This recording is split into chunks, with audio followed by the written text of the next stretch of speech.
پاکستان کی military establishment Pakistan کے اندر جو بھی تجربے کر رہی ہے، یہ تمام تجربات لکھے پڑھے فارمولوں کے تحت کر رہی ہے.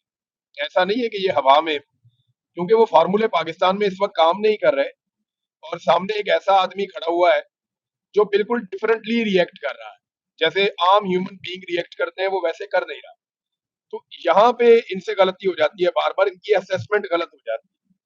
الیکشن سے پہلے انہوں نے 3 سزائیں لگاتار سنائی، عمران خان کو 35-40 سال کی سزائیں سنا دی. ان کو یہ لگا کہ جب ہم یہ سزائیں سنائیں گے تو یہ ایک ہیلپ لیسنس پاکستان میں پریویل کر جائے گی، یہ سوچ آ جائے گی، لوگ یہ سمجھ جائیں گے کہ اب کچھ نہیں ہو سکتا، لہذا نکل کے ووٹ دینے کا کوئی فائدہ نہیں. اس کے باوجود وہ نے تباہی پھیر دی. انہوں نے اوپر نیچے اقدامات کیے. ابھی یہ اقدامات بھی اسی سلسلے کی ایک کڑی ہے. فیصلہ دیکھیں نا، 59 صفوں کا فیصلہ جج پہلے سے تو نہیں لکھ کر رکھ سکتا. یہ جج نے وہ فیصلہ، یعنی ایسا تو نہیں تھا نا کہ ابھی ابھی کیس چل رہا ہے، ابھی تو دلائل ہونے ہیں، ایک طرف کے دلائل باقی ہیں، پہلے سے تو لکھ کے نہیں رکھ سکتا. تو اس کے بعد آیا کہاں سے؟ کیا چند منٹوں میں اس نے 59 صفوں کا فیصلہ لکھ دیا اور لکھ کر تھما دیا سب کو؟ یہ فیصلہ لکھا ہوا تھا پہلے سے، طے یہ کرنا تھا کہ اس کو کس وقت منظر عام پہ لایا جائے گا. مارکو روبیو نے ان کا پول کھول دیا. انہوں نے وہ باتیں بتا دی جو باتیں یہ کبھی بھی قوم کو نہیں بتانا چاہتے تھے. یہ قوم کو بتا رہے تھے کہ پاکستان کے اوپر یہ دباؤ ڈالا جا رہا ہے، اور ہمیں یہ لگتا بھی تھا، صابر بھی سیریسلی ہمیں بھی یہ لگتا تھا کہ شاید امریکہ دباؤ ڈال رہا ہے کہ فوج پاکستان کی غزہ میں بھیجو. لیکن اب یہ پتا چلا کہ یہ تو پاکستان نے خود عرضی ڈالی، خود درخواست دی ہے کہ جناب ہم حماس کو غیر مسلح کرنے کے لیے، فلسطینیوں کی مزاحمت کو ہمیشہ کے لیے کچلنے کے لیے، اور اسرائیلی سرحدوں کی اور اسرائیلی شہریوں کی حفاظت کے لیے ہم اپنی فوج غزہ میں بھیجنا چاہتے ہیں، آپ ہمیں اجازت دیجیے. رانا ثناء اللہ کا ایک سٹیٹمنٹ میں نے پڑھا. جی ہاں. رانا ثناء اللہ صاحب یہ فرما رہے ہیں کہ ہو سکتا ہے اسرائیل ہمیں اجازت نہ دے نہ دے. یا اسرائیل انکار کر دے. ہاں جی. یعنی پاکستان کی عرضی ہے کہ ہمیں غزہ میں جا کر فلسطینیوں کے ساتھ نبرد آزما ہونے دیا جائے، ہاں جی. جبکہ اسرائیل یہ کہہ رہا ہے کہ ہم آپ کی عرضی پہ غور کریں گے. اب اسرائیل نے اگر اجازت دینی ہے تو مجھے صابر بھائی ایک سادی بات آپ بتائیں، اسرائیل کی اجازت ملنے کے بعد، یہ تو رانا ثناء اللہ نے کہا نا کہ اسرائیل کی اجازت ملنے کی صورت میں ہاں جی. ہم فلسطین جائیں گے، ہم جائیں گے غزہ میں، اور منہ سے اپنے وہ یہی کہہ رہے ہیں کہ ہم فلسطینیوں کی مدد کریں گے.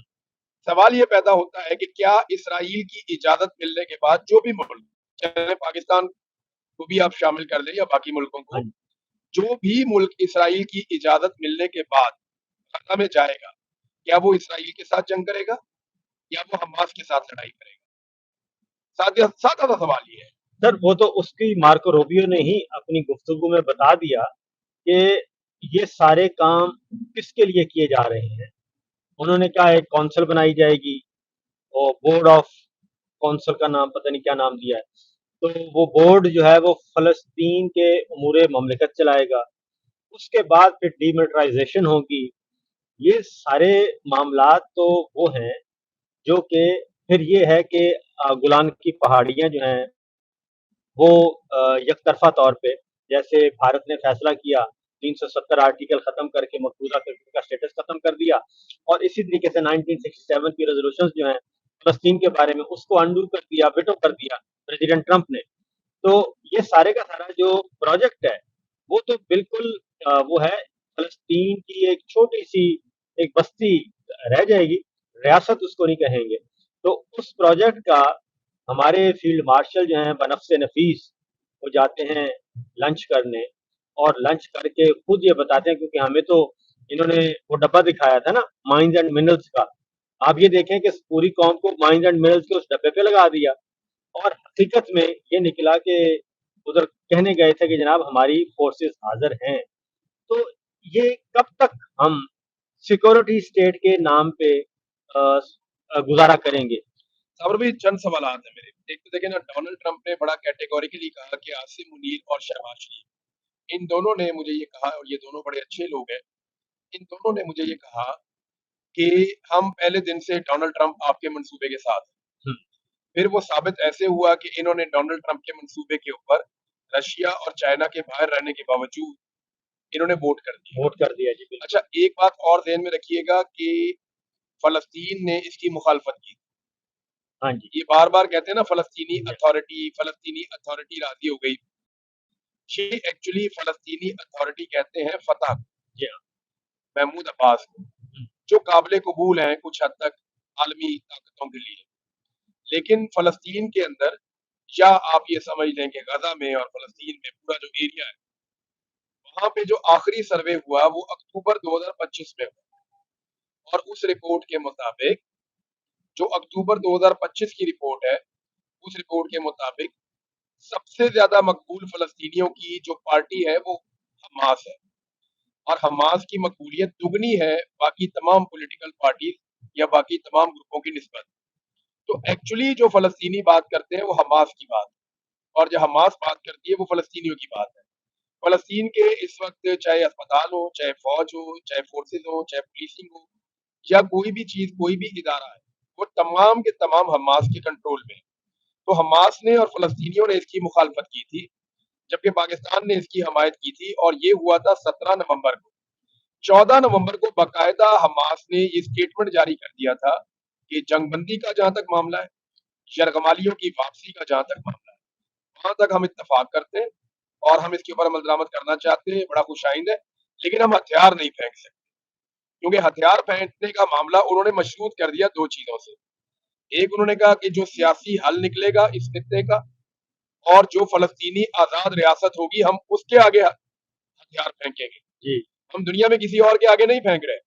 جو فلسطین کی آزاد خود مختار ایک ریاست آئے گی، ہم اپنے ہتھیار ان کو سونپ دیں گے، اور یہ اصولی ان کا ایک موقع ہے، وہ کہتے ہیں جی ہم ایسے کریں گے. حماس کا یہ کہنا ہے. اب پاکستان نے اس کے خلاف جا کر ایک الگ پوزیشن لی. اب اس الگ پوزیشن میں بھی پاکستان کے اوپر یہ کنڈیشن ہے، پاکستان خود یہ کہہ رہا ہے کہ اگر اسرائیل نے ہمیں اجازت دی، اور میں آپ کو آذربائیجان کا بھی بتا دوں، یہ جو آذربائیجان صابر بھائی آخری وقت میں پیچھے ہٹا ہے نا، ہاں جی اور آذربائیجان نے یہ کہا جی کہ ہم اس کا حصہ نہیں بنتے، وہ پاکستان کی وجہ سے یا کوئی فلسطین کی وجہ سے نہیں ہٹا، ہم، یا کوئی اپنی عوام کے پریشر کی وجہ سے نہیں ہٹا. آذربائیجان آپ بھی گئے ہیں، میں بھی گیا ہوں، جی ہاں ہم جانتے ہیں ان کی پبلک کو وہ کتنا پریشر اپنے حکومت پہ ڈال سکتی ہے. وہ ایک طرح کی ڈکٹیٹرشپ ہے وہاں. آذربائیجان پیچھے ہٹا ہے ترکی کی وجہ سے، جی کیونکہ ترکی کے بہترین تعلقات ہیں آذربائیجان کے ساتھ. بالکل اور آپ یہ سمجھ لیں کہ ایک طرح سے ترکی حکومت کرتا ہے آذربائیجان. میں نے اگر پورے ملک کے اندر کوئی جھنڈے دیکھے ہیں نا وہاں پہ، یا آذربائیجان کے دیکھے یا میں نے ترکی کے دیکھے ہیں، تو ترکی کی وجہ سے آذربائیجان پیچھے ہٹا.